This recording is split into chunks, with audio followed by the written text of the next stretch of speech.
The snowstorm had been raging for 3 days when Marcus Cole found the dog dying on his property line. It wasn't the blood-soaked fur or the labored breathing that stopped him cold. It was the look in the animal's eyes, a gaze filled with desperate intelligence and unmistakable purpose. This was no ordinary stray seeking shelter from the Wyoming winter. This was a soldier on a mission, and somehow, Marcus knew his life was about to shatter all over again. Before we jump back in, tell us where you're tuning in from, and if this story touches you, make sure you're subscribed, because tomorrow, I've saved something extra special for you.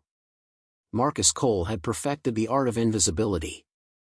At 47 years old, he had become a ghost in the Absaroka Mountain Range, a specter who moved through the pine forests and granite cliffs without leaving an impression on the world.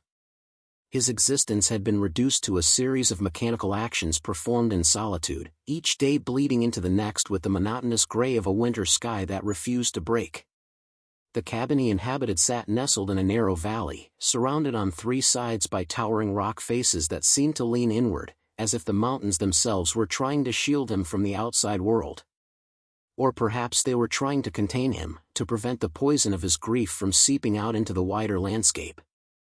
Marcus had stopped trying to figure out which interpretation was correct. It didn't matter anymore. He woke each morning at 5:30, not because he set an alarm, but because his body refused to grant him the mercy of sleeping past that hour. The nightmares always came between 4 and 5, vivid reconstructions of desert highways and screaming metal, the particular sound a Humvee makes when an improvised explosive device tears through its undercarriage. He would lie in the darkness afterward, his heart hammering against his ribs, his sheets soaked with sweat despite the freezing temperature in the cabin, and wait for his breathing to return to normal. The cabin itself was Spartan, almost monastic in its simplicity. A single large room served as kitchen, living area, and bedroom. A wood-burning stove squatted in the center like a faithful iron guardian, its pipe extending up through the roof. Marcus had built most of the furniture himself from lodgepole pine he'd felled on the property. A narrow bed with a thin mattress. A rough-hewn table with 2 chairs, though he never used the second one. A set of shelves that held his supplies, canned goods, rice, beans, coffee, ammunition. Everything was organized with military precision, each item in its designated place, each surface clean and bare. He allowed himself only 3 personal items. The first was a photograph in a simple wooden frame that sat on the narrow windowsill above the sink. It showed a younger version of himself, his arm around a woman with copper-colored hair and a smile that could light up a room. Beside them stood a gangly teenager with Marcus's dark eyes and his mother's infectious grin. The photo had been taken at Yellowstone, just before Marcus's last deployment. Before Afghanistan. Before everything fell apart. The second item was his father's compass, a battered brass instrument that no longer pointed true north but which Marcus kept in his pocket anyway, a talisman against a world that had lost all direction. The third was a medal he kept in a small wooden box under his bed, a bronze star he had never wanted and could barely stand to look at. Some men were haunted by what they'd failed to do. Marcus was haunted by what he'd been honored for. His morning routine never varied. He would rise from bed, dress in layers of wool and fleece against the brutal cold, and make his way to the stove. Building the fire was a ritual that required his full attention, selecting the right kindling, arranging the larger pieces of split pine in a precise configuration, ensuring adequate airflow. Once the flames caught and began to spread their warmth, he would fill his percolator with water from the 5-gallon jugs he kept by the door and set it on the stove to boil. While the coffee brewed, Marcus would perform his inspection. He would check each window, examining the frames for any signs of ice damage or gaps that might let in drafts. He would test the door, making sure the heavy bolt still slid smoothly in its housing. He would inventory his supplies, mentally noting what needed to be replenished on his next trip down the mountain to the small town of Du Bois, 30 miles away. These checks served no practical purpose. Nothing ever changed. But the routine kept him anchored, gave shape to the formless hours. The coffee, when it was ready, was strong enough to strip paint. Marcus would pour himself a tin cup full and stand at the window, looking out at the wilderness that surrounded him. The view never failed to strike him with its austere beauty. The valley floor was carpeted with snow from November through April, a blank canvas broken only by the dark verticals of pine trunks and the occasional tracks of deer or elk. Beyond the valley, the mountains rose in serrated ranks, their peaks lost in clouds more often than not. He had chosen this place specifically for its isolation. The nearest neighbor was 12 miles away, an old rancher who kept to himself and respected Marcus's desire for solitude. The dirt road that led to the cabin was barely passable in summer and completely impassable in winter. From December through March, Marcus was cut off from civilization, accessible only by snowmobile or on foot, and he preferred it that way. The world had taken everything from him. The least it could do was leave him alone. After his coffee, Marcus would dress for the cold and venture outside. Even in the depths of winter, he maintained a patrol schedule, walking the perimeter of his property with the same disciplined attention he'd once applied to checking a forward operating base in Helmand Province. He told himself it was about maintaining security, about staying sharp. But the truth, which he rarely acknowledged even to himself, was that the patrols gave him something to do, a mission to complete, however meaningless. He would walk the tree line, his boots crunching through the crusted snow, his breath forming clouds in the frigid air. He would check his various markers, blazes he'd cut into tree trunks to delineate his territory. He would look for animal tracks, identifying them automatically. Mule deer, those delicate heart-shaped prints. Elk, larger and rounder. Occasionally the distinctive pad marks of a mountain lion, which always made him rest his hand on the Glock he wore in a hip holster, though in 3 years he'd never actually encountered one of the big cats. The weapon was another constant, another ritual.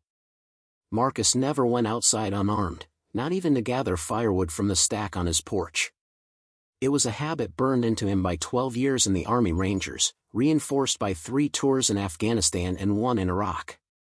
A man without a weapon was a man unprepared to face the world's hostility, and Marcus had learned that lesson in blood and fire. His service had defined him, shaped him into something hard and efficient. He'd enlisted at 18, running away from a dying mining town in Pennsylvania and a future that offered nothing but unemployment and despair. The Army had given him purpose, brotherhood, a sense of belonging he'd never found in civilian life. He'd been good at it, too. Very good. He'd risen quickly through the ranks, earned his Ranger tab, deployed again and again to the places where America's wars were being fought in the shadows. But war had a price, and Marcus had paid it in full. The things he'd seen, the things he'd done, they'd carved hollows in his soul. He'd watched friends die, held their hands as they bled out in the dirt. He'd kicked in doors in the middle of the night, seen the terror in the eyes of women and children who had no idea why armed men were invading their homes. He'd made split-second decisions that ended lives, and he'd been told those decisions were righteous, necessary, part of the mission. The worst part was that he'd been good at it. He'd been efficient, effective, a model soldier. And the Army had rewarded him for it, given him medals and promotions and told him he was a hero. But heroes, Marcus had learned, were just men who'd survived long enough to have their stories told by people who weren't there.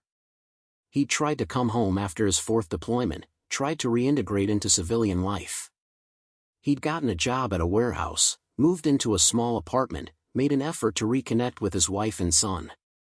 For a while, it had almost worked. He'd gone through the motions, shown up to work, came home at night, sat through dinners where he barely tasted the food. His wife, Jennifer, had tried to reach him, asked him questions about what he was feeling, suggested therapy. But how could he explain the numbness, the sense that he was watching his own life from a great distance, disconnected from everything? The drinking had started gradually, a beer or 2 after work to take the edge off. Then it was a 6-pack. Then it was whiskey, straight from the bottle, sitting alone in the dark after Jennifer and their son Tyler had gone to bed. He told himself he had it under control, that he just needed something to help him sleep, to quiet the memories that ambushed him at random moments. The end had come on a Tuesday in October, 5 years ago. He'd been at work, moving boxes in the warehouse, when something had triggered him. Later, he couldn't even remember what it was. A loud noise, maybe, or a particular smell. Suddenly he was back in Kandahar, taking fire, and his training had taken over.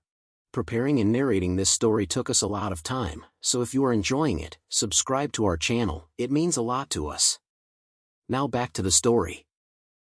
He dropped to the floor, rolled behind a pallet of goods, reached for a weapon that wasn't there. His co-workers had found him there, crouched behind the boxes, his eyes wild, responding to threats only he could see. They'd called Jennifer. She'd come to get him, driven him home in silence. That night, after he'd finally calmed down, she'd sat him down at the kitchen table and told him the truth he'd been avoiding. He needed help. Real help. Professional help. The kind that required acknowledging that something was broken inside him, something that couldn't be fixed with willpower and whiskey. Marcus had agreed, in that moment, to do whatever she asked. He'd enrolled in a VA program, started seeing a therapist, attended group sessions with other veterans. He'd tried medication, different combinations of pills designed to regulate his mood, help him sleep, quiet the anxiety that thrummed through him like an electrical current. Some of them helped, a little. Most of them just made him feel even more disconnected, like he was watching his life through a fogged window. But he'd kept trying, for Jennifer, for Tyler. He'd wanted to believe he could be fixed, that he could become the man they needed him to be. He'd forced himself to go through the motions, to show up to therapy, to take his medications, to pretend that slowly, incrementally, he was getting better. Then had come the night that shattered whatever fragile progress he'd made. Tyler had been 17, newly licensed, full of the invincibility that comes with youth. He'd wanted to borrow the car to go see a movie with friends. Marcus had been in one of his dark moods, the medication not quite working, the therapy session from that afternoon having dredged up memories he'd rather have left buried. He'd said no, his tone sharper than he'd intended. Tyler had argued, the way teenagers do, pushing back, demanding to know why. Marcus had lost his temper, something he rarely did with his family, shouted that Tyler didn't understand anything about the real world, about responsibility, about how quickly everything could go to hell. Jennifer had intervened, told Tyler to go to his room, turned to Marcus with disappointment in her eyes. Later, after Marcus had calmed down, after he'd apologized, Jennifer had relented. She'd driven Tyler to the movie theater herself, told Marcus to get some rest. They'd be back in a few hours. Marcus had watched them leave, feeling the familiar weight of guilt settling over him, knowing he'd failed again, wondering if he'd ever be able to be the father and husband they deserved. They never made it to the theater. A semi-truck, its driver having fallen asleep at the wheel, had crossed the center line on the highway. The impact had been catastrophic. The police had told Marcus that Jennifer and Tyler had died instantly, that they hadn't suffered. He'd nodded, accepting this information, feeling nothing. The numbness that had plagued him for years had suddenly seemed like a blessing, insulating him from the magnitude of his loss. The funeral had been a blur. Extended family had come, co-workers, old friends. They'd said the things people always say. They're in a better place. At least they didn't suffer. Time heals all wounds. Marcus had stood there in his ill-fitting suit, accepting their condolences, feeling like he was performing in a play whose lines he'd never learned. Inside, he was screaming, but the sound never reached his throat. Afterward, he'd tried to continue. He'd gone back to work, kept seeing his therapist, took his medications. But something fundamental had broken. The already tenuous connection he'd felt to the world had snapped completely. He would sit in his apartment, surrounded by Jennifer's things, Tyler's trophies and school photos, and feel like he was drowning.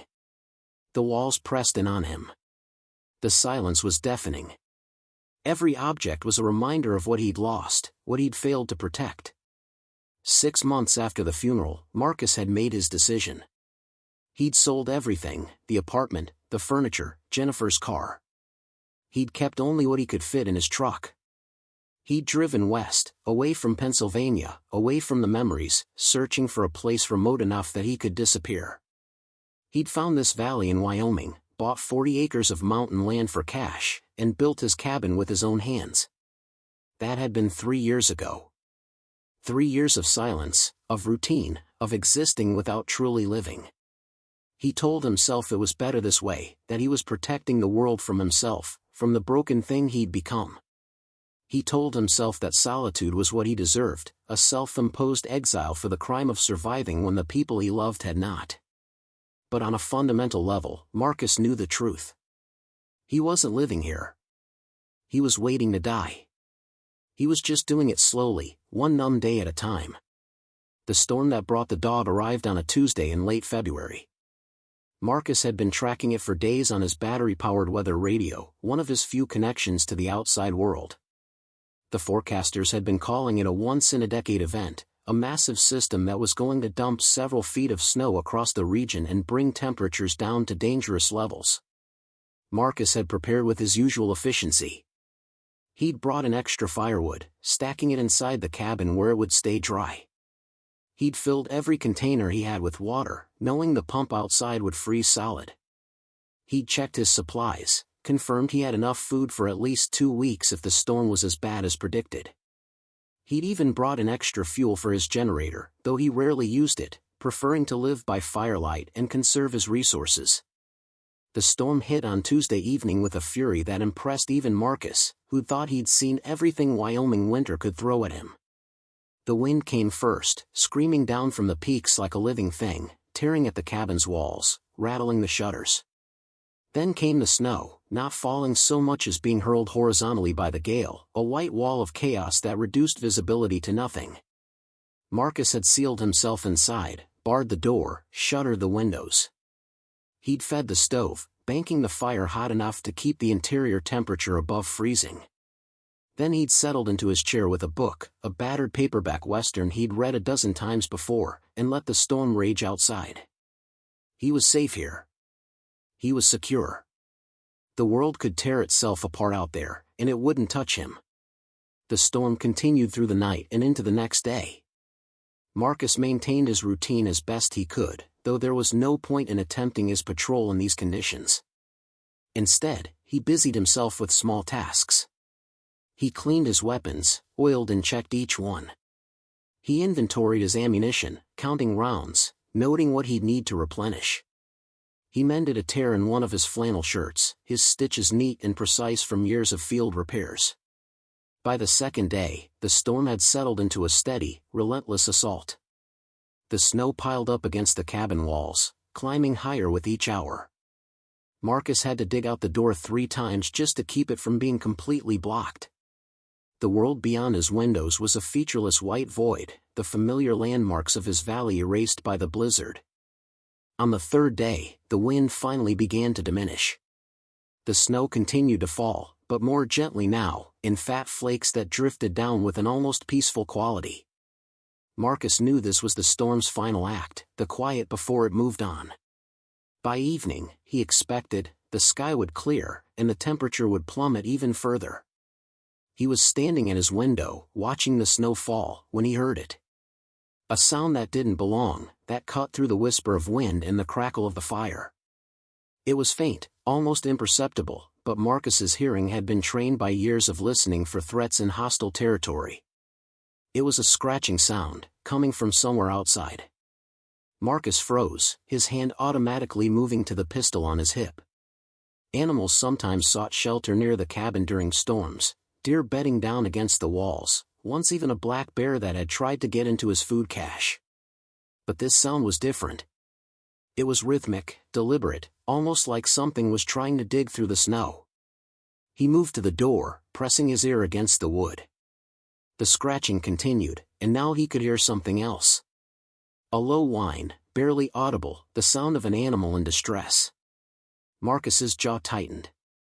He'd made it a policy not to involve himself in the affairs of wildlife. Nature was cruel, and every intervention was just delaying the inevitable. But something about the sound tugged at him, a note of desperation that he recognized. He grabbed his heavy parka from its hook, pulled on his insulated boots, and wrapped a scarf around his face. He drew his pistol, checked the chamber, and then unbarred the door. The cold that rushed in was shocking, even though he'd been expecting it. The temperature had to be well below zero, made worse by the wind that still gusted across the valley. Marcus stepped out onto his porch, his boots sinking into snow that came up past his knees. The scratching sound was louder now, coming from the north side of the cabin. He waded through the drifts, his pistol held ready, his eyes scanning the white landscape for threats. What he found made him stop in his tracks. It was a dog, or what was left of one.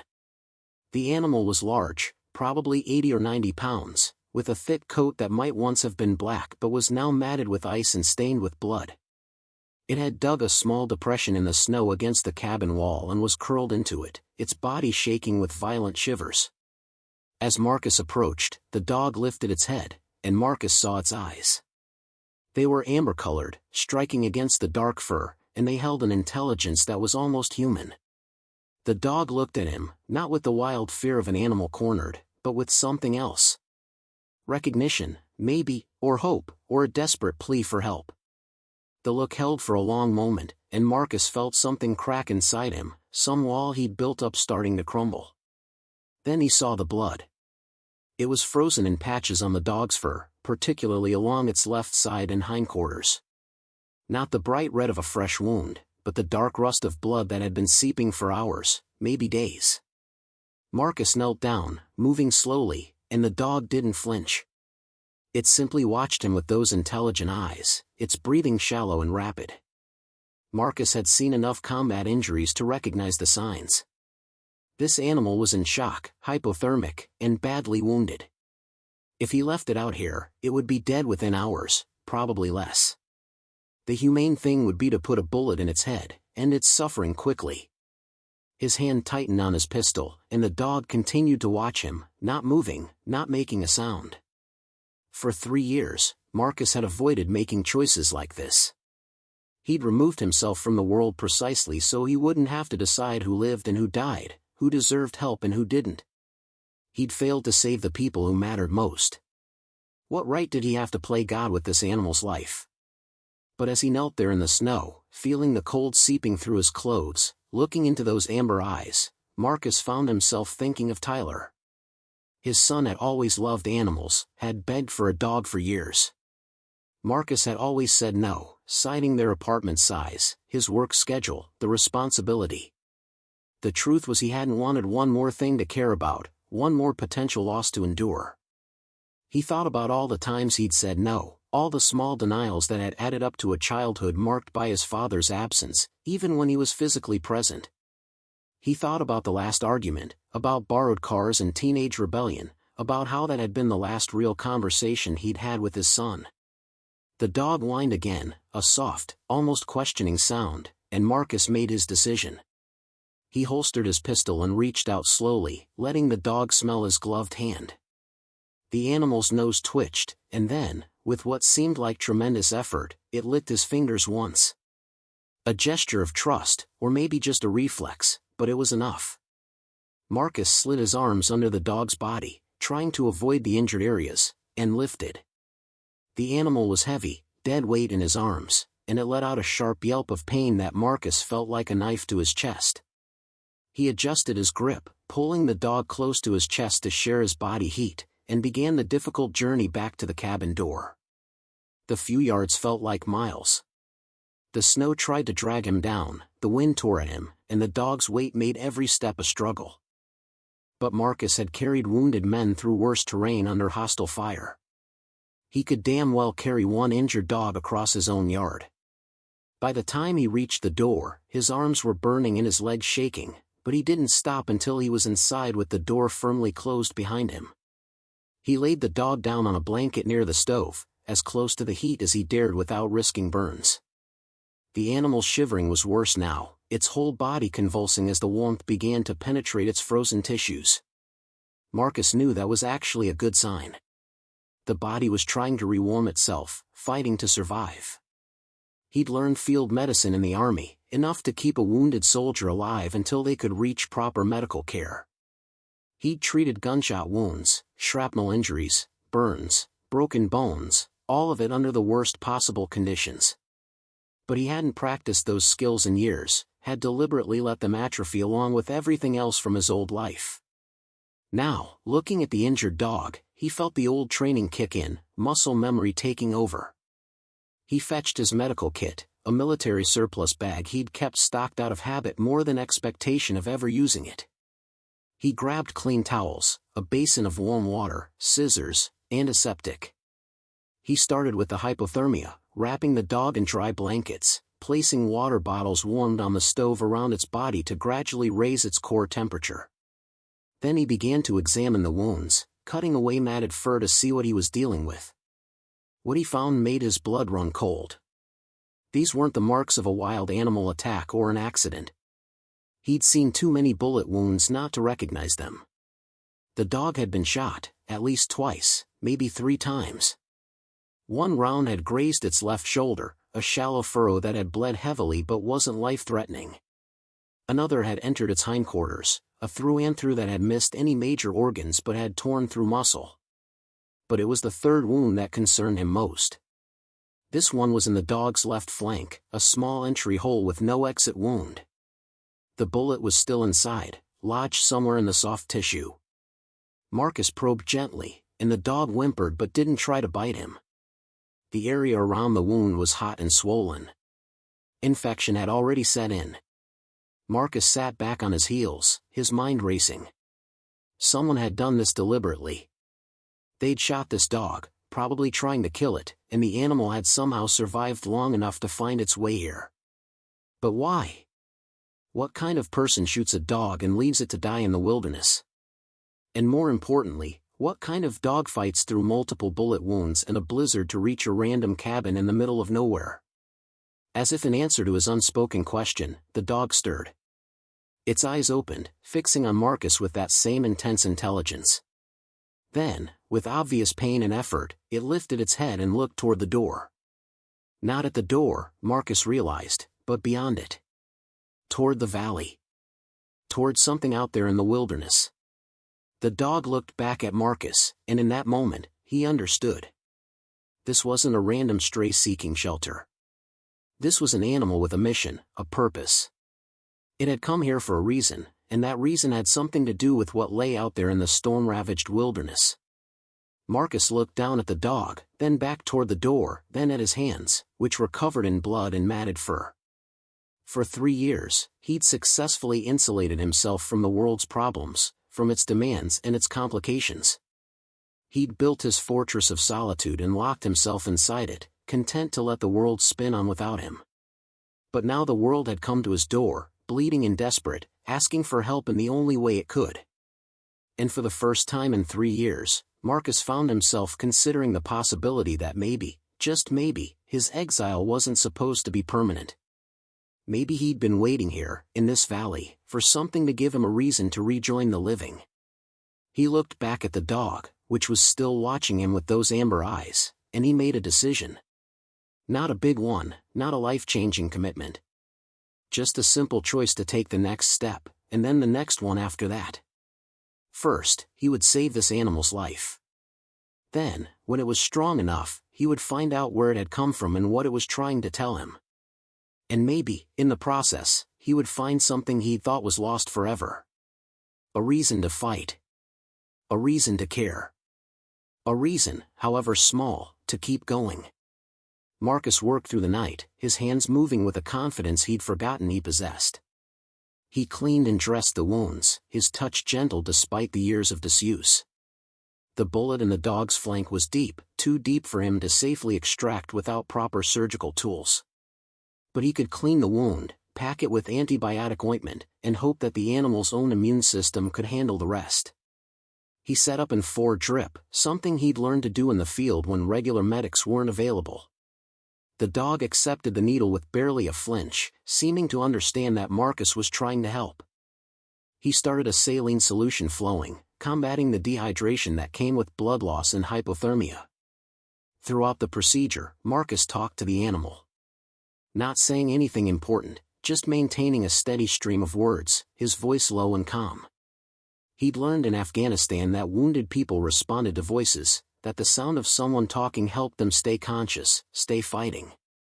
Apparently, it worked on dogs too, because the animal's eyes stayed fixed on him the whole time, never closing, never giving up. As dawn began to break on the 4th day of the storm, the sky finally cleared. Pale sunlight streamed through the windows, illuminating the cabin's interior and revealing the scene within. Marcus sat on the floor beside the dog, his back against the wall, exhausted but unable to sleep. The animal's breathing had steadied, become deeper and more regular. The violent shivering had stopped. It was going to survive, at least through this crisis. Marcus studied his patient in the growing light. Now that the fur was cleaner, he could see that the dog was well cared for, or had been. Its coat, beneath the blood and ice, was healthy and thick. Its teeth, which he'd checked while treating it, were clean and well maintained. This wasn't a stray. This was someone's dog, trained and valued. He noticed something else, too. Around the dog's neck, partially hidden beneath the thick fur, was a collar. Not a cheap nylon thing bought at a pet store, but a heavy-duty tactical collar, the kind used by military and police K-9 units. Marcus reached out carefully and felt along its length. There was something there, something hard sewn into the lining. He retrieved his knife and carefully cut the stitching. Inside, wrapped in waterproof plastic, was a small object. Marcus pulled it out and held it up to the light. It was a data card, the kind used in cameras and computers. On one side, written in permanent marker, were 3 words, "Trust no one." Marcus stared at the card, feeling the weight of it in his palm. This changed everything. The dog hadn't just been running from someone who shot it. It was carrying something, information that someone considered important enough to kill for. And somehow, through luck or design or sheer determination, it had brought that information here, to him, to his cabin in the middle of nowhere. He looked at the dog, which was watching him with those knowing eyes, and he realized something profound. His isolation was over. Whatever was on this data card, whatever had brought this animal to his door, it had dragged him back into a world he'd been trying to escape. He could ignore it, destroy the card, let the dog heal and send it on its way. He could retreat back into his safe, numb existence and pretend this had never happened. But even as he thought it, Marcus knew he wouldn't. Couldn't. Because for the first time in 3 years, he felt something other than emptiness. He felt curiosity. He felt concern. He felt, however faintly, a sense of purpose stirring in the hollow place where his heart used to be. The dog let out a soft sound, not quite a bark, more like a quiet affirmation. Its tail, which had been still, thumped once against the floor. And Marcus, against all his better judgment, felt the corner of his mouth twitch upward in something that might have been the ghost of a smile. He had no idea what he was getting into. He had no idea who had shot this dog or what information it was carrying or what kind of danger he was inviting into his carefully constructed exile. But he knew, with a certainty that surprised him, that he was going to find out. The storm had passed. The sun was rising on a fresh, clean world covered in new snow. And Marcus Cole, who had been dead inside for 3 years, felt the faintest flutter of something he thought he'd never feel again. He felt alive. Marcus spent the next 2 days nursing the dog back to a semblance of health while wrestling with the decision of what to do about the data card.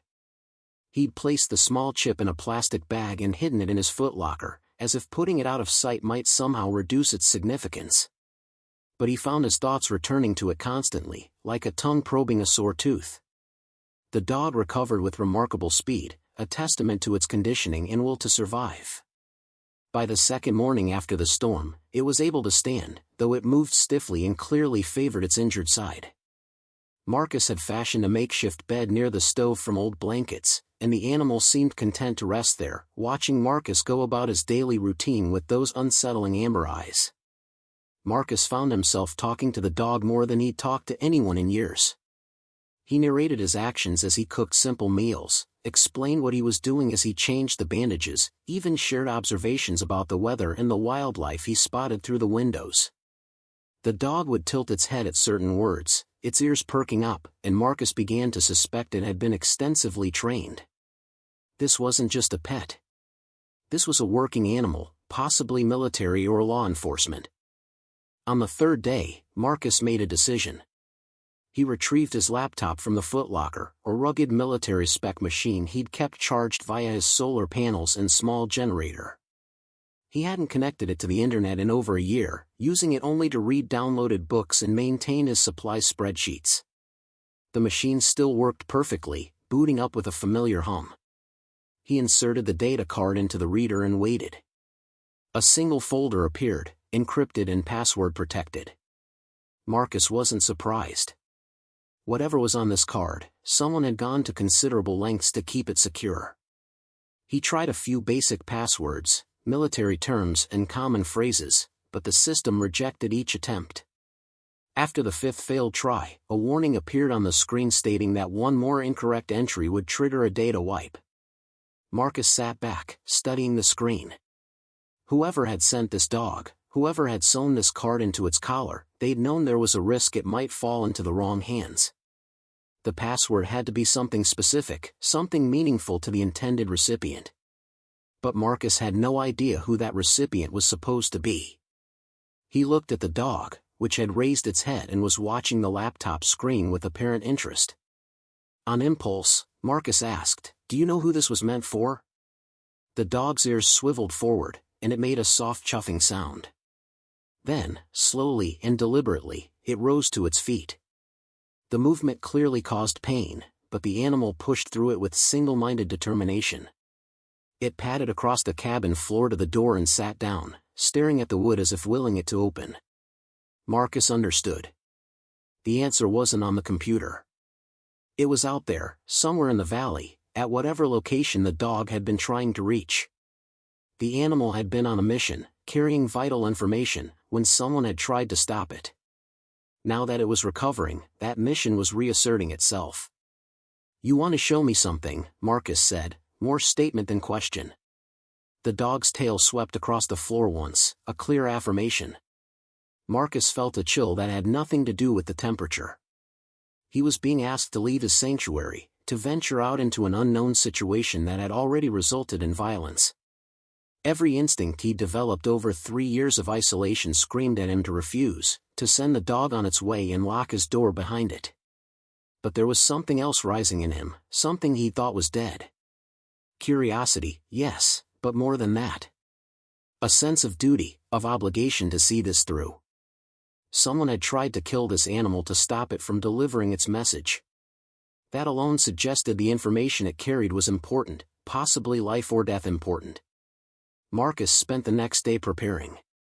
If he was going to follow the dog into the wilderness, he needed to be ready for anything. He loaded his tactical backpack with supplies, water, high-energy food, first aid equipment, extra ammunition. He checked his weapons thoroughly, cleaning and oiling his rifle and pistol, ensuring they'd function reliably in the cold. He dressed in layers, thermal underwear beneath fleece and waterproof outer shells, with insulated boots and gloves rated for extreme cold. He also prepared the cabin for an extended absence, banking the fire low and covering his food stores. He had no idea how long this expedition would take, whether he'd be gone for hours or days. The rational part of his mind noted that he was being foolish, risking his life for a mystery he didn't understand. But the part of him that had been a ranger, that had lived for missions and objectives, was fully awake now for the first time in years. The dog watched these preparations with obvious approval, its tail wagging whenever Marcus looked its way. The animal's wounds were healing remarkably well, the swelling reduced and the hot inflammation fading. Marcus had removed the 4 the previous day, and the dog was eating and drinking normally. It still moved carefully, but there was strength returning to its gait. On the morning of the 5th day after finding the dog, Marcus opened the door and gestured outside. "All right," he said. "Show me." The dog didn't hesitate. It moved past him onto the porch and immediately set off across the snow-covered yard, heading northwest into the forest. Marcus followed, his rifle slung across his back, his hand resting on his pistol grip. The morning was clear and bitterly cold, the kind of cold that made the snow squeak under his boots and turned each breath into a white cloud. The dog moved with purpose, following a route that was invisible to Marcus but clearly mapped in the animal's mind.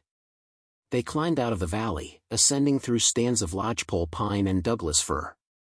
The snow was deep in places, sometimes reaching Marcus's thighs, making each step a struggle. But he pushed on, his eyes constantly scanning their surroundings for threats.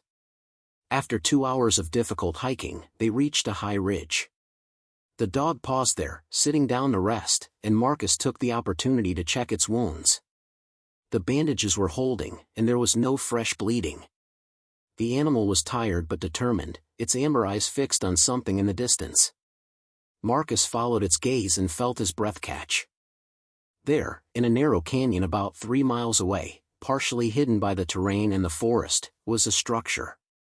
It was massive, built into the side of the mountain itself, with walls of stone and concrete that seemed to grow organically from the rock.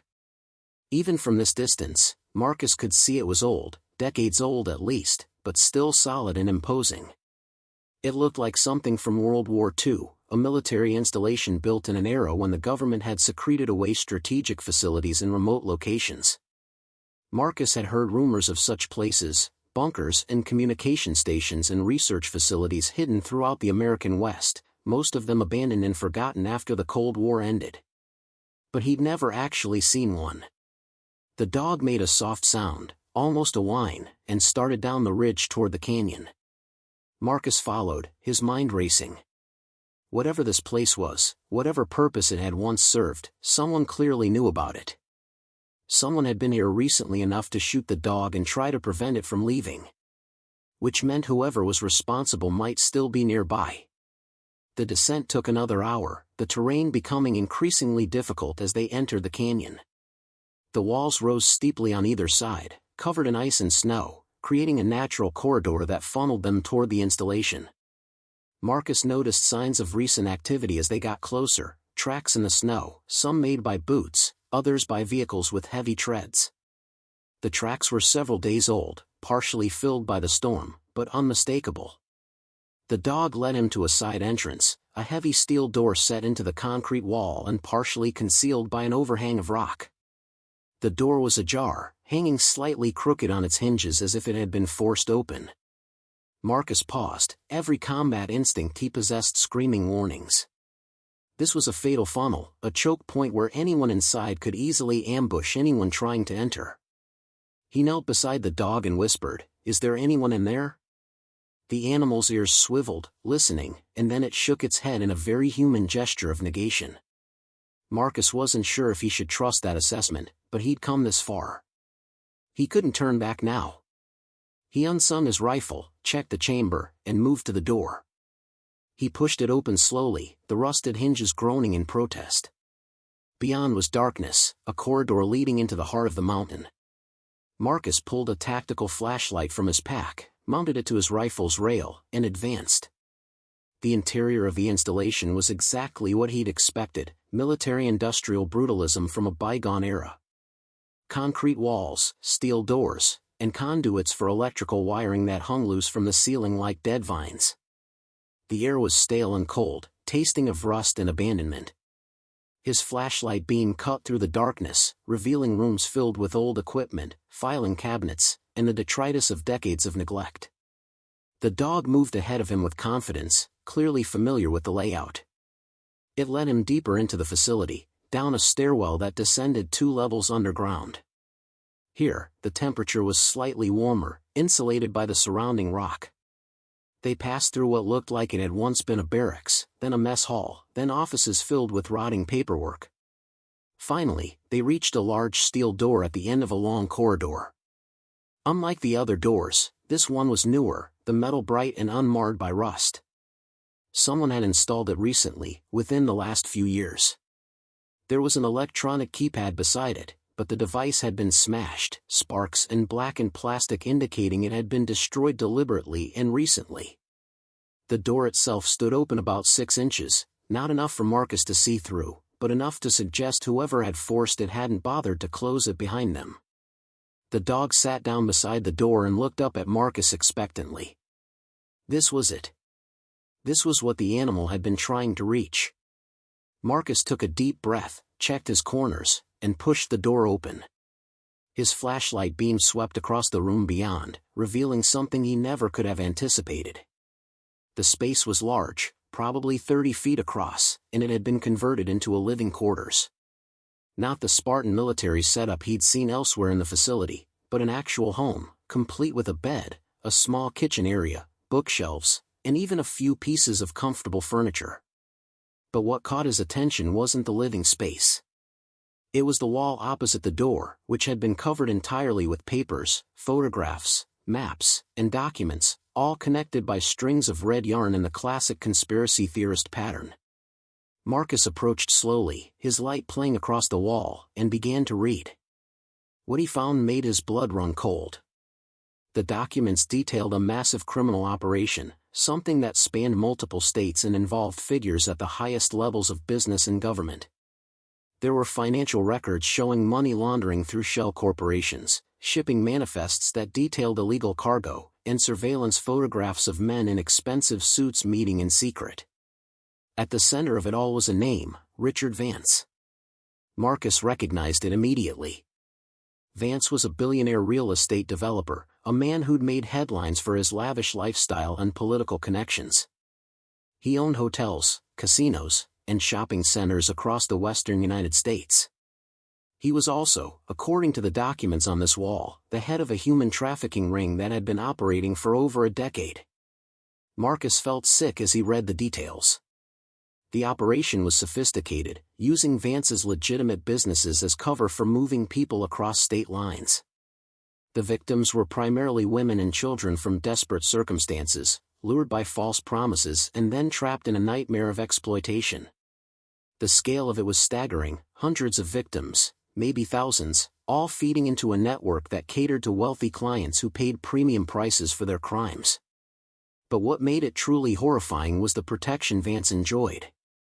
The documents named law enforcement officials who looked the other way, judges who dismissed cases, politicians who killed investigations. The conspiracy reached into state governments, federal agencies, even the military. Vance had built an empire on human suffering, and he'd insulated himself with layers of complicity and corruption. Marcus stepped back from the wall, his mind reeling. Someone had been living here, in this abandoned facility, gathering this evidence. Someone had dedicated themselves to exposing Vance's operation, collecting proof that could bring down not just the man himself but his entire network. And judging by the dog's presence, that someone had known they were in danger. He looked around the room more carefully. On a desk in the corner, he found a laptop, closed but with a power cable running to a generator in the adjacent room. Beside it was a note, handwritten on lined paper. Marcus picked it up and read, "If you're reading this, I'm probably dead. My name is Daniel Torres, former special agent with Homeland Security. 3 years ago, I stumbled onto evidence of Vance's trafficking network during a routine investigation. I reported it to my superiors, thinking I was doing my job. Instead, I found out how deep the corruption went. Within a week, I was being set up, framed for crimes I didn't commit. I barely escaped with my life. I've spent the last 3 years hiding in this facility, gathering evidence, building a case that even Vance's bought officials can't ignore. But they found me. I don't know how, but they did. I've sent Brutus with the data card containing everything I've collected. If he reached you, it means he succeeded in his mission. It also means you're the only person within 100 miles who wasn't on Vance's payroll. The password for the data card is the name of the first K-9 handler killed in Afghanistan after September 11th. Look it up. Verify it. Trust nothing else. The evidence on that card can destroy Vance, but only if it reaches the right people. I've included contact information for the few federal agents I still trust. Get it to them. Don't try to handle this yourself. These people are professionals, and they don't leave witnesses. I'm sorry to burden you with this. I'm sorry Brutus was hurt bringing it to you. But this is bigger than any one person. Those documents represent over 1,000 victims, most of them still trapped in Vance's network. They deserve justice. They deserve someone to fight for them. Good luck. And watch your back. They're always watching." The note was signed with a flourish, and beneath the signature was a date, 6 days ago. Marcus looked at the dog, Brutus, who was sitting quietly beside him. 6 days ago, Torres had sent this animal out into a blizzard, carrying evidence that could topple an empire. Someone had tried to stop him, had shot him multiple times, but Brutus had kept going. He'd traveled through miles of wilderness in the worst storm in a decade, had nearly died on Marcus's doorstep, all to complete his mission.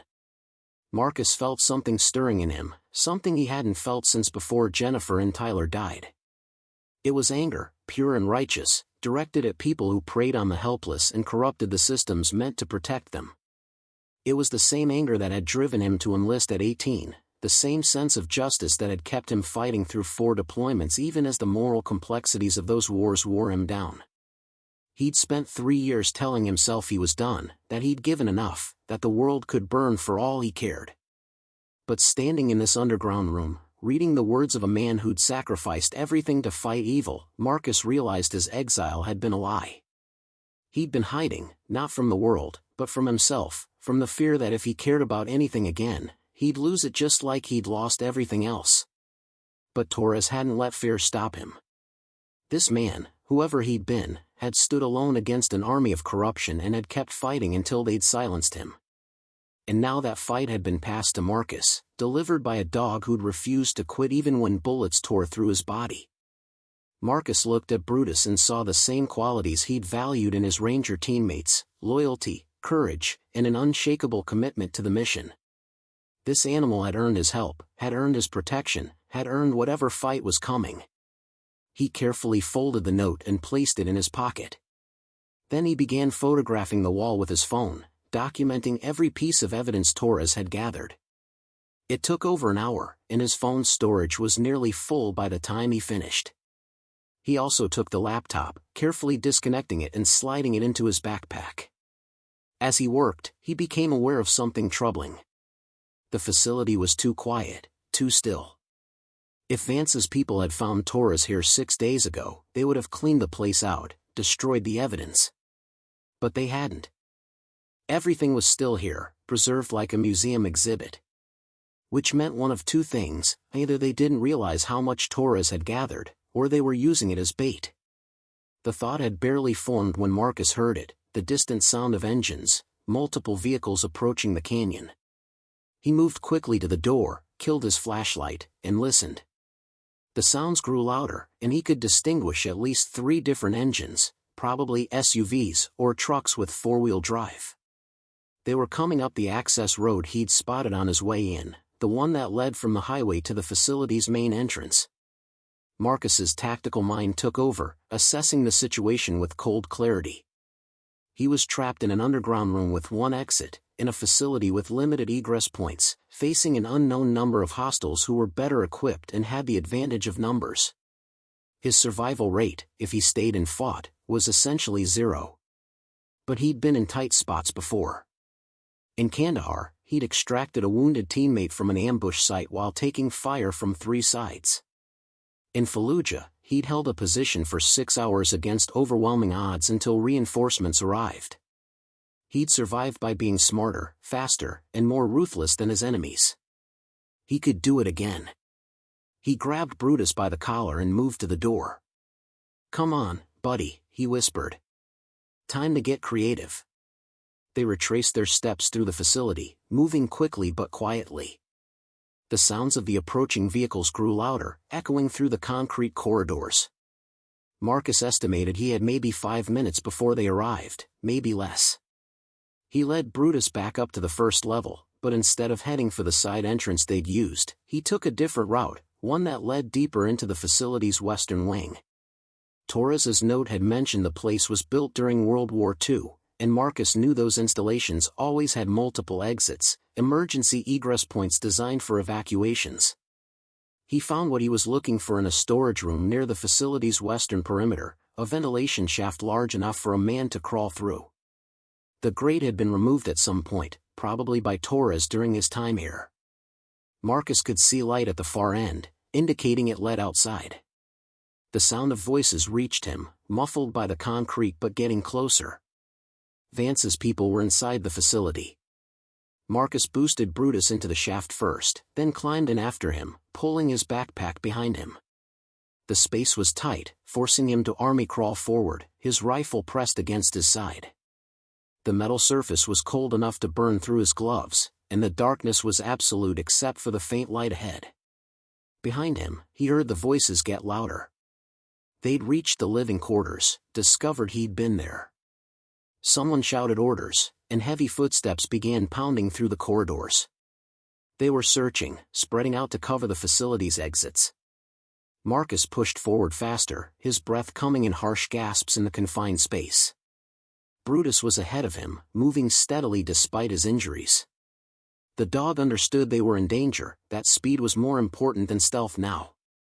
The shaft ended in a grate that opened onto the mountainside, about 20 feet above the ground. Marcus kicked it open and looked down.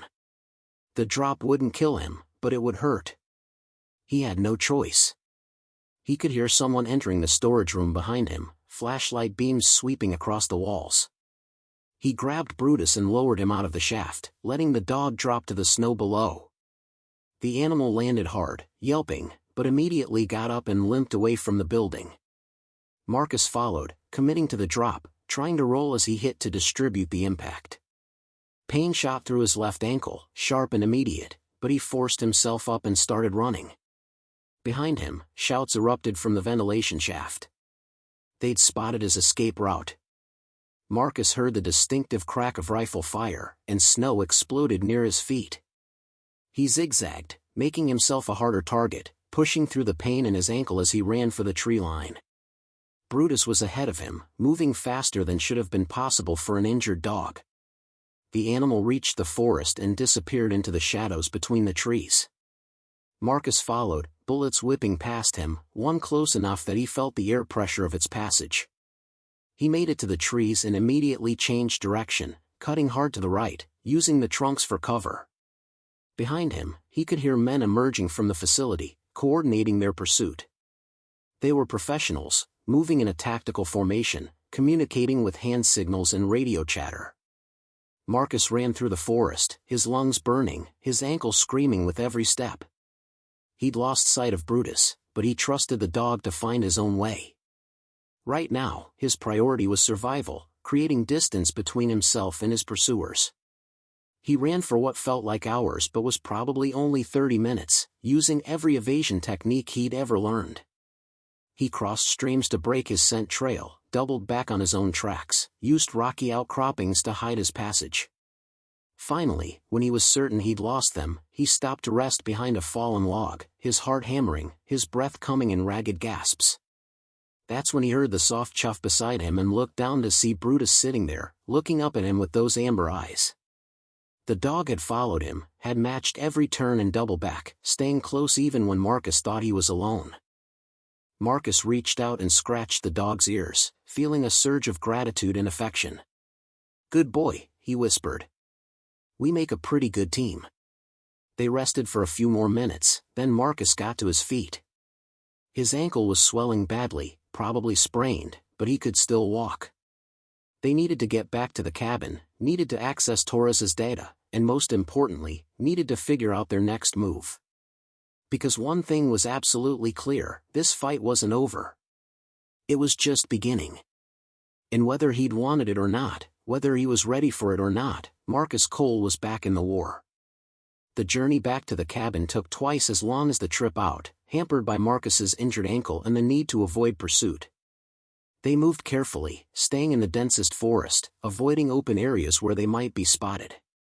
Marcus kept checking behind them, watching for signs they were being followed, but saw nothing. Either Vance's people had given up the search, or they were better at tracking than Marcus was at detecting them. By the time they reached the valley, the sun was setting, painting the snow in shades of orange and purple. Marcus was exhausted, his ankle had swollen to twice its normal size, and every step was agony. But they'd made it. The cabin stood ahead of them, solid and reassuring in the gathering darkness. Marcus almost missed the signs. He was so focused on getting inside, on resting his injured ankle, that he nearly walked right past the tracks in the snow. But years of training saved him, that ingrained habit of checking his environment, and he stopped abruptly when he spotted them. Boot prints, fresh ones, leading from the tree line to his cabin and back again. Someone had been here while he was gone. Someone had found his home. Marcus felt ice form in his stomach. He pulled out his pistol and approached the cabin slowly, scanning the windows for any sign of movement. The door was still closed, the shutters still latched. If someone was inside, they were waiting in darkness. He circled the building, checking all the approaches, and found more tracks.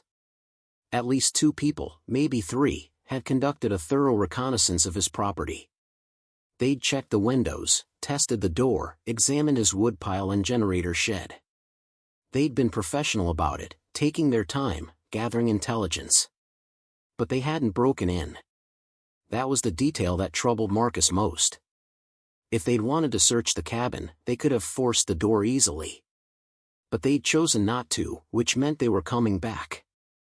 They were planning something, an ambush or a raid, and they wanted him to walk unsuspecting into whatever trap they'd prepared.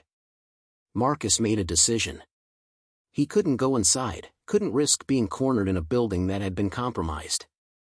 Instead, he led Brutus past the cabin, deeper into the valley, to a spot he'd scouted but never used, a natural cave about a quarter mile from his home, hidden behind a screen of boulders and brush. The cave was small but dry, protected from the wind and invisible unless you knew exactly where to look. Marcus had stashed some emergency supplies here months ago, part of his survival planning. Now those preparations were paying off. He found the waterproof container he'd hidden and opened it, revealing a military sleeping bag, food rations, water purification tablets, and a small camp stove. He set up a cold camp, no fire that might give away their position, and settled in for the night. His ankle needed attention, so he removed his boot carefully, wincing at the swelling and discoloration. He wrapped it tightly with an elastic bandage from his first aid kit, took some ibuprofen, and propped it up on his backpack. Brutus lay down beside him, the dog's body warm against his side. Marcus ran his hand through the animal's thick fur, finding comfort in the contact. They'd been through a lot together in just a few days, had survived things that should have killed them both. As darkness fell completely, Marcus allowed himself to think about their situation. Vance's people knew where he lived. They'd tracked Brutus here, probably using the dog's blood trail or following the same logic that led them to Torres. They knew Marcus had the evidence now, knew he was a threat. They would come for him, probably tomorrow, with enough force to ensure he couldn't escape. His options were limited. He could run, take the data card and disappear deeper into the mountains. But winter was brutal here, and his injured ankle made long-distance travel nearly impossible. He'd likely die of exposure before he made it to civilization. He could try to call for help, but who would he call? Torres's note made it clear that law enforcement was compromised at every level. The local sheriff was probably on Vance's payroll. State police, FBI, they were all potentially corrupted. Marcus had no way of knowing who to trust. Which left him with one option: fight. Use his training, his knowledge of the terrain, and the element of surprise to take out Vance's team when they came. It was risky, possibly suicidal, but it was the only play he had. And if he was going down, he'd make damn sure he took some of them with him. Marcus pulled Torres's laptop from his backpack and opened it. The machine powered on, its screen bright in the darkness of the cave. He navigated to the data card and looked at the password prompt. Torres's note had said the password was the name of the first K9 handler killed in Afghanistan after September 11th. Marcus had been in Afghanistan. He'd known K9 units, had worked alongside them on several operations. But he'd never paid attention to the statistics, never kept track of who had died when. He pulled out his phone, hoping he still had enough signal, and tried to access the internet. Nothing.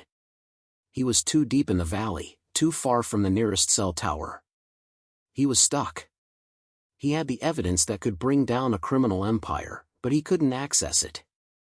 And tomorrow, maybe sooner, people were coming to kill him and ensure that evidence never saw the light of day. Marcus closed the laptop and lay back against the cold stone of the cave, staring up at the darkness. Beside him, Brutus stirred, whimpering softly in his sleep. The dog was probably dreaming of Torres, of the man who'd raised him and trained him and sent him on this impossible mission. Marcus thought about Torres, about a man who'd sacrificed everything to fight corruption, who'd lived in an abandoned military installation for 3 years gathering evidence against people who would kill him without hesitation. Torres had known he was probably going to die, had accepted that fate, but had kept fighting anyway because the cause was bigger than one life. Jennifer would have liked Torres, Marcus thought. She'd always admired people who stood up for what was right, even when it cost them everything. She'd done it herself, in small ways, fighting for her students when the school system failed them, defending the underdog even when it made her unpopular. And Tyler, his boy, he would have loved Brutus. Would have spent hours playing with the dog, teaching him new tricks, probably trying to sneak him into his bedroom at night. Tyler had always wanted a dog, and Marcus had always said no, always had some excuse. Now here he was, in a cave with a dog he'd known for less than a week, preparing for a fight he'd probably lose, all because he couldn't walk away from a stranger's mission. Jennifer and Tyler would have understood. They would have told him to do the right thing, whatever the cost. Marcus felt tears on his face and didn't bother to wipe them away. For 3 years, he'd been numb, dead inside, going through the motions of existence without feeling anything. Now, facing probable death, he felt everything: grief, fear, anger, determination, and beneath it all, a strange sense of peace. He wasn't running anymore. He wasn't hiding. He was standing up, fighting back, doing something that mattered. And if he died tomorrow, at least he'd die as himself, as the man he'd been before the war, and grief had hollowed him out. Brutus shifted, laying his head across Marcus's chest, and the weight of it was comforting, grounding. Man and dog, soldier and soldier, keeping watch in the darkness, waiting for the dawn and whatever it would bring. Marcus woke before dawn to the sound of engines in the distance. He'd slept poorly, his injured ankle throbbing despite the medication, his mind cycling through tactical scenarios. Beside him, Brutus was already alert, ears perked toward the valley below where the cabin sat in darkness. 3 vehicles appeared as the sky began to lighten, black SUVs moving slowly up the trail Marcus used for supply runs. They stopped a quarter mile from the cabin, and 6 men emerged, all dressed in tactical gear, all carrying weapons. Marcus watched through his binoculars as they formed up and began their approach with professional precision. They surrounded the cabin in a coordinated movement, covering all exits. The leader signaled, and 2 men moved to the door while the others maintained overwatch positions. They breached fast and hard, the door splintering under a battering ram. Marcus counted to 10, watching them flood inside, then saw them emerge moments later, clearly frustrated. Their target had slipped away. The leader pulled out a radio, speaking into it with sharp gestures. Marcus couldn't hear the words, but the body language was clear. They were reporting failure, requesting instructions. The response came quickly. The men began spreading out, searching the surrounding area in expanding circles. Marcus knew he had minutes at best before they found the cave. He grabbed his pack and gestured to Brutus. They moved deeper into the rocks, following a narrow game trail that led up the mountainside. His ankle screamed with every step, but he pushed through the pain, driven by the primal need to survive. They climbed for an hour, putting distance between themselves and the search teams. Marcus could hear them below, calling to each other, coordinating their sweep. But the mountain was vast, and 6 men couldn't cover it all. He used every trick he knew, crossing streams to break scent trails, moving across bare rock to avoid leaving tracks, doubling back to confuse their search pattern. By mid-morning, they'd reached a high overlook that gave Marcus a clear view of the entire valley. The search teams had returned to the cabin and were systematically destroying it, tearing through his belongings, clearly looking for the data card. Marcus felt a strange detachment watching his home being violated. It was just a building, just things.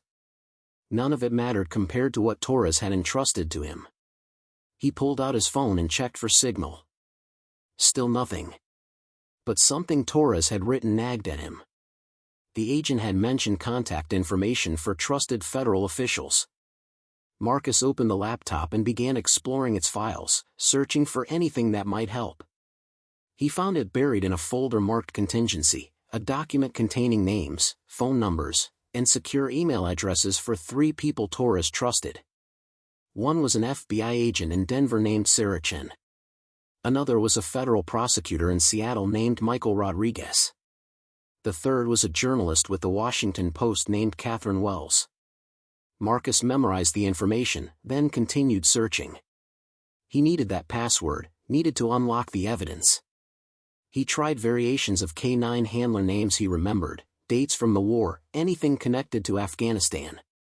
Nothing worked. The laptop's clock showed he had one attempt remaining before the data wiped itself.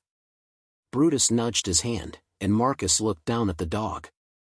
The animal's amber eyes held that same intelligence, that same sense of purpose.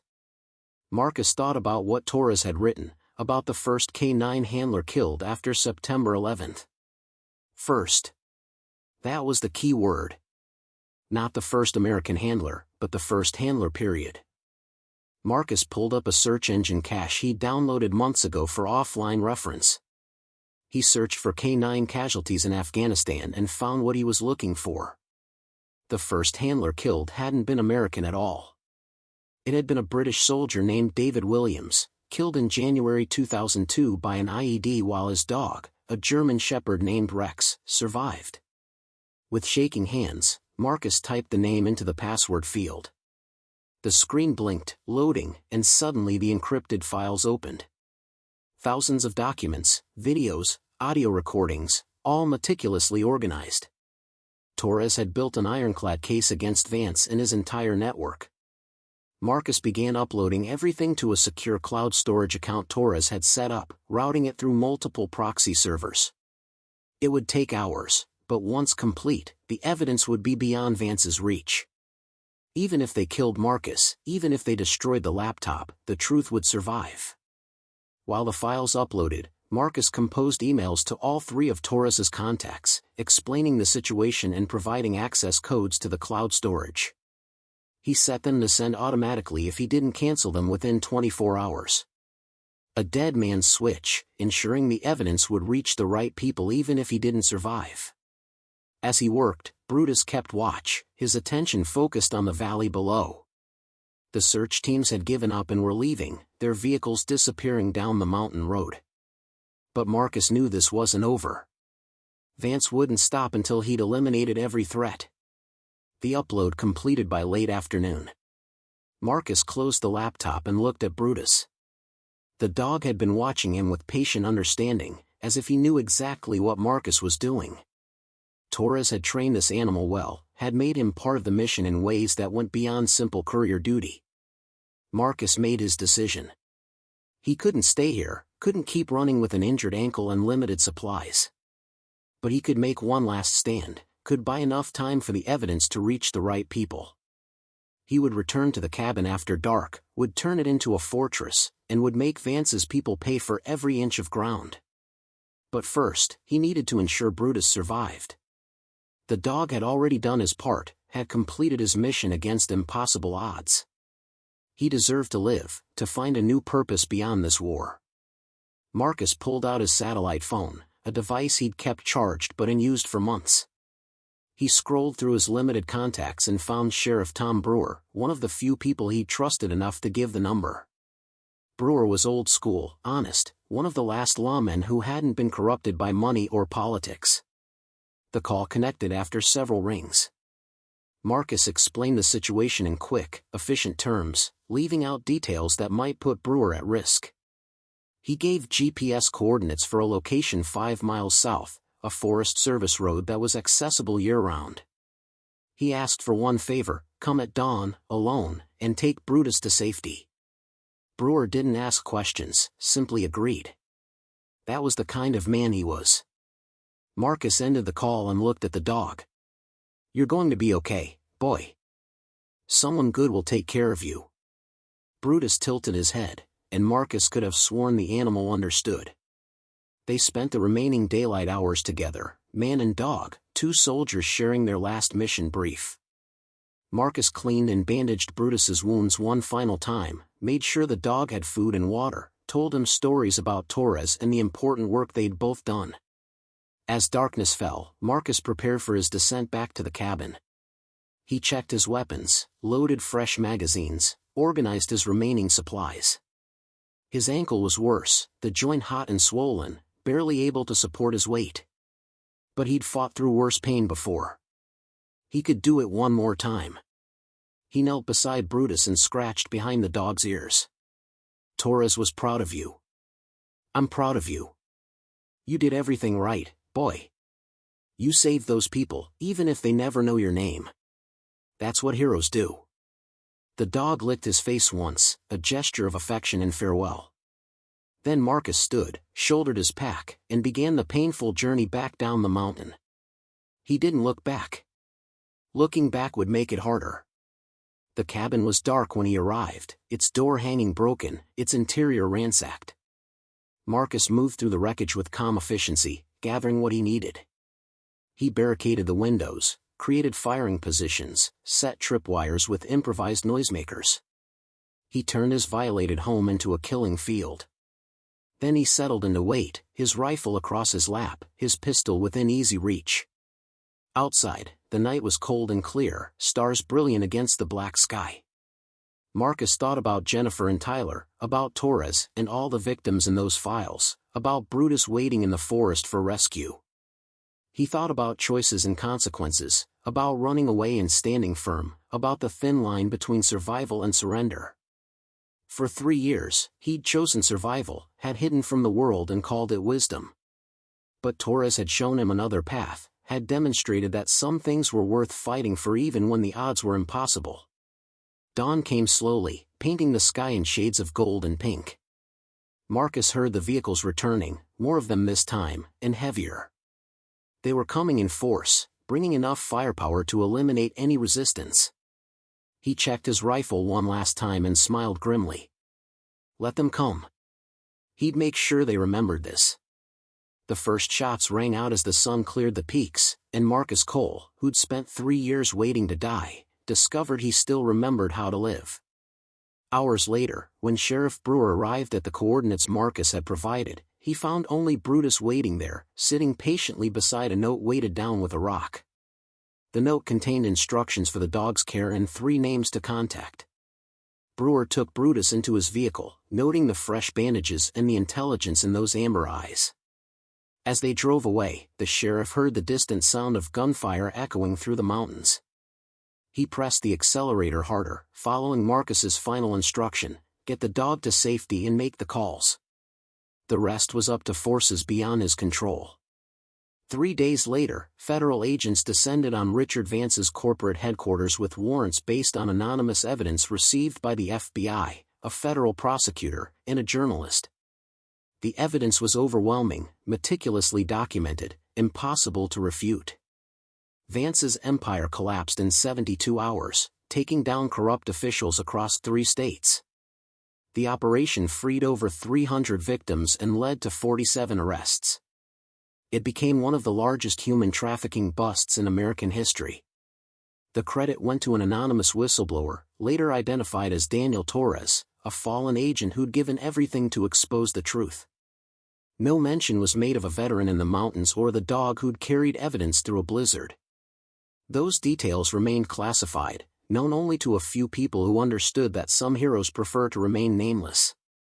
Marcus Cole's cabin was found destroyed, evidence of a firefight scattered across the property.